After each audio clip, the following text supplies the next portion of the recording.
Hello, wonderful world of YouTube. I have so much to say that I'm not going to get ill in this video. I just want to give an update. Here I am living in Cebu City, and give you a quick rundown on how that happened. Um, Back in April, when I work in Texas, I had I'd gotten a boil on my leg, and within a week it turned into a large infection, and by the time I got to the hospital, um, it was about a week later, it had turned into a flesh-eating bacteria, necrotizing fasciitis infection, and basically my thigh had doubled in size. And I was doing the macho thing, oh, a few more days, it'll be fine, it'll get better. I was taking antibiotics, but essentially I was in septic shock. I was just delirious. I had no idea how bad it was, where I was, what I was doing, anything. I was working up in North Texas. I work out of Houston, and I had stopped into one of those urgent care clinics, and they looked at it, gave me a round of antibiotics, said take them for 10 days, follow up with your doctor, basically. Well, by the time I ended those 10 days and I got to my doctor, my leg, like I said, had swelled up so bad that I walked in the doctor, and they told me to get to the hospital immediately. So went to the emergency room in Beaumont, Texas. I won't say where, because I've had some issues with the hospital, but there's only two there, so it's not too hard to figure out. The people in the ER, by the time I walked in there, I had blood squirting down my leg. It was leaking everywhere. And if you know anything about ERs, you walk in, generally you're sitting there 5-6 hours. Excuse me. Well, I went in. Within an hour, I was in an operating room. Basically, they brought one doctor in to look at it, looked at me immediately, and said, get him to the OR. Signing a bunch of paperwork, being hauled down the hallway, signing paperwork into bed. Basically, you're not going to sue us if you die. That kind of paperwork. I ended up being in the hospital almost 3 weeks. Had 3 surgeries. I ended up with an incision from my hip to my, went all the way down through my groin, basically down to my butthole. And so it ended up 60 centimeters long, which is about 2 feet, and I think it was 10 inches wide. And that's the section where they had to cut out. That it was all dead. From there, they cut out all the tissue and muscle on the inside of my thigh all the way down to my knee. I had 3 tunnels cut into my leg, where they took everything out. Like I said, three surgeries over 2 weeks. They didn't get it all the first time, so they had to go back for a second surgery to get more of it out, and then the third surgery was basically just to go in, make sure they got it all, and then they put a pig bladder membrane in to start growing the tissue back. So a little under 3 weeks in the hospital. Then I was on a wound vac, so the whole thing was taped up, had a vacuum in it, and I was having to go to the doctor 3 times a week, or basically every other day. To have all that, I had foam tucked down in those tunnels in my leg to keep the shape, so I'd have to go in every 2 days, have that pulled out, replaced, be taped back up, have the wound vac put back in, and basically by the time since it went right down through my groin where you walk and everything moves all the time, basically by the time I'd get back home and get back into my chair, it was already starting to pull off of my skin. It was just a terrible thing. I was essentially homebound, bedbound for 3 months. I'm terrible with dates and times, so don't hold me to any of this. Especially during this time when I was in shock and on a lot of drugs. It's just all kind of blends together. But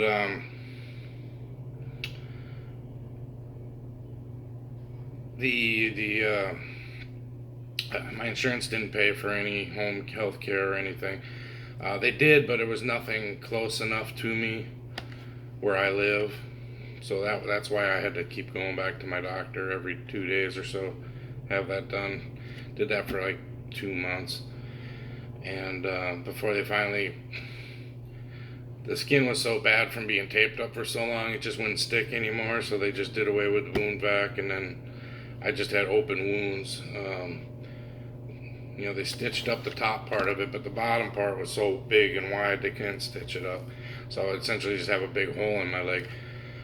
Here it is, middle of October, and I still have an open wound. But after a few months, they basically, once I was done with the wound vac, my doctor was done. That was all post-operative care, so it was all, they were doing it all for free as part of the surgery.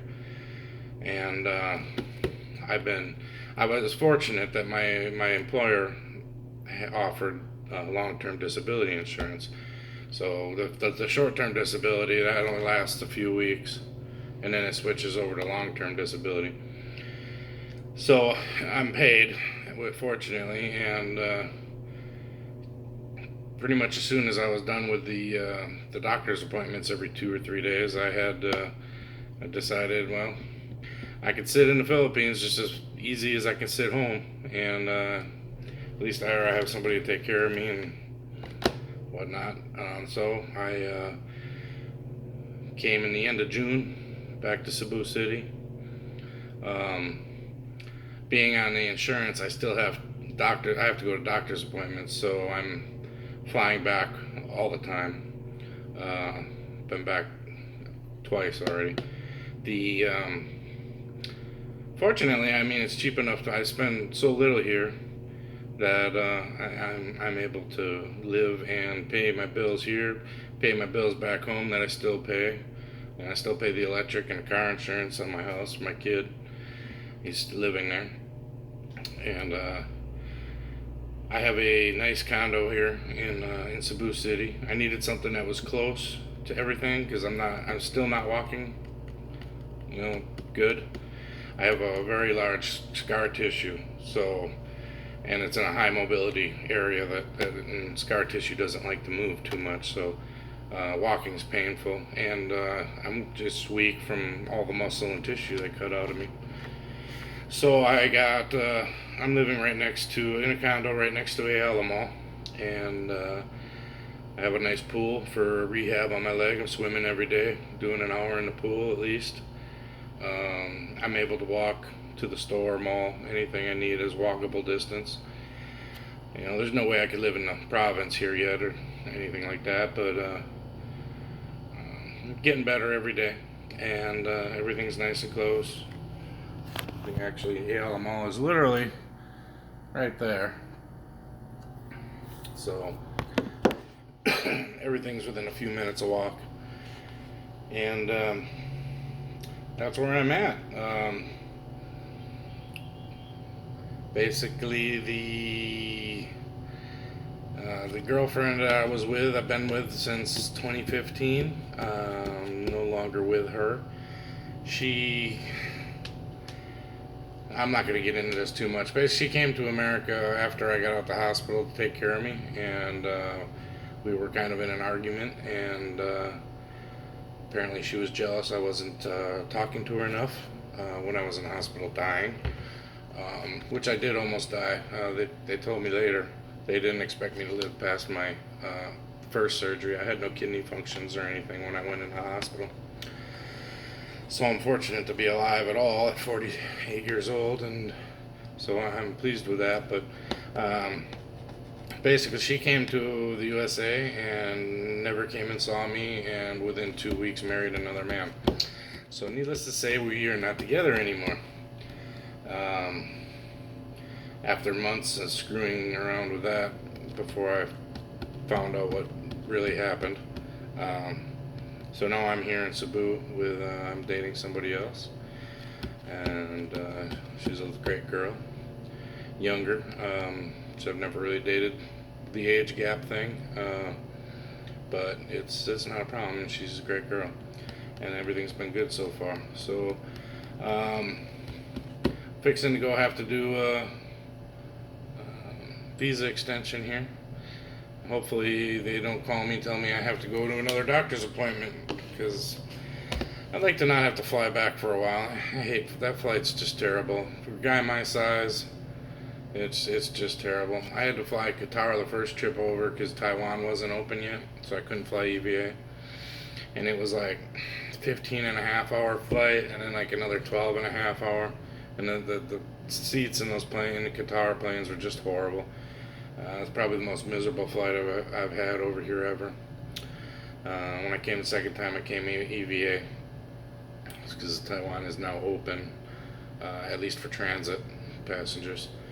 So hopefully I don't have to go back for a while. But like I said, I'm when I say I'm on disability, I'm on the insurance disability, long-term disability. I have a pending Social Security disability case, but those take months and months to hear anything from. But I literally could hear from them tomorrow, and they could want me to go to one of their doctors or something, so I'd have to jump on another plane and head back. I'm just hoping that's not going to happen for a little while. I have a 6-month contract here. I'm basically, I think I have the cheapest unit in an expensive building. It took me a while to find, but it's a little studio, which is small, but it's a very nice building. Great pool, nice gym, has everything I needed there. So the money's way better than some of the other guys I've met that live here. I mean, I met a guy who's got a condo, or I mean a studio, just like me, and he's paying $16,000 a month more than I'm paying for mine. Of course, mine was only semi-furnished, had aircon, bed, fridge, washing machine, but I pretty much had to buy everything else. But yeah, I'm here having a good time. Hopefully it lasts for a while. I'm gonna do some other videos. Maybe I'll get into some of the other stuff with the ex-girlfriend, and I got some crazy stories there. I just don't know how much I want to say, and I don't want to come up against any slander or anything, although I've never given her name or said who she was the whole time that we've been together. So I don't know. I have to check into that. But here I am, Cebu, and hopefully we'll do some more videos, and see you all later.